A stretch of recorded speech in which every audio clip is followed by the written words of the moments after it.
तो इसको स्टार्ट करने से पहले मैं आपको कुछ ऐसी बातें बताना चाहता हूँ, जो आपको जीवन भर आपके साथ रहेगा और काम करेगा।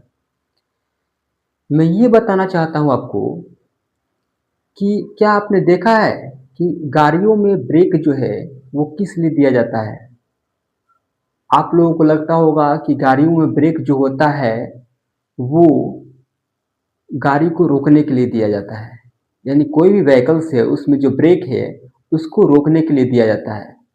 लेकिन मेरा ऐसा मानना है कि उसमें का जो ब्रेक होता है ना, उसको व्हीकल्स को और तेज चलाने के लिए दिया जाता है। जी हाँ, सही सुना आपने। व्हीकल्स को तेज चलाने के लिए गाड़ियों में जो है ब्रेक दिया जाता है, क्योंकि आप खुद सोचिए ना कि यदि कोई गाड़ी है, मान लीजिए कोई कार है, अगर उसमें ब्रेक नहीं है, तो आप उस कार को कितनी स्पीड में चला सकते हैं? मैक्सिमम 10-20, इससे ज़्यादा स्पीड में नहीं चला सकते हैं आप।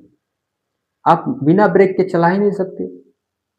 लेकिन यदि उस गाड़ी में ब्रेक है, तो आप क्या करते हैं?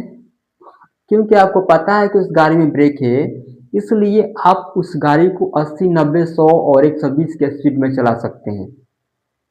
क्योंकि आपको पता है कि इस गाड़ी में जो ब्रेक है, वो बहुत पावर ब्रेक है, पावरफुल है, जिसको कहीं भी अगर लगा दिया जाए तो गाड़ी तुरंत रुक जाएगी।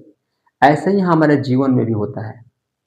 हमारे जीवन में ये होता है कि हम लोग अ, वैसे व्यक्ति को गलत समझ लेते हैं जो हमारी कमियों को दिखाता है।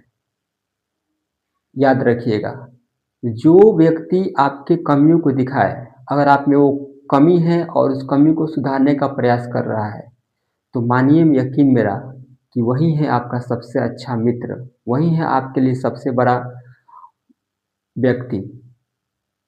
और आपको जो है उस व्यक्ति का आदर करना चाहिए, जो आपकी कमियों को दिखाए, आपके अ, ताकि आप उस जब कमी को देखें तो आप अपने कमी को सुधार कर पाएँगे। यदि आपको कोई ये बताने वाला ना हो कि आप में ये कमी हो रहा है, तो आप कभी भी आगे अपने लाइफ़ को उस कार के स्पीड से नहीं भगा सकते हैं। इसीलिए मैं तो यही कहूँगा कि अगर जो व्यक्ति आपको हर गलतियों पे डाँटता है, समझाता है, बोलता है, वैसे व्यक्ति का आप आदर करें, सम्मान करें, क्योंकि वही व्यक्ति है जो आपको ऊँचाइयों तक पहुँचा सकता है। चलिए आते हैं टॉपिक पे, ठीक ना? तो आज का हमारा टॉपिक था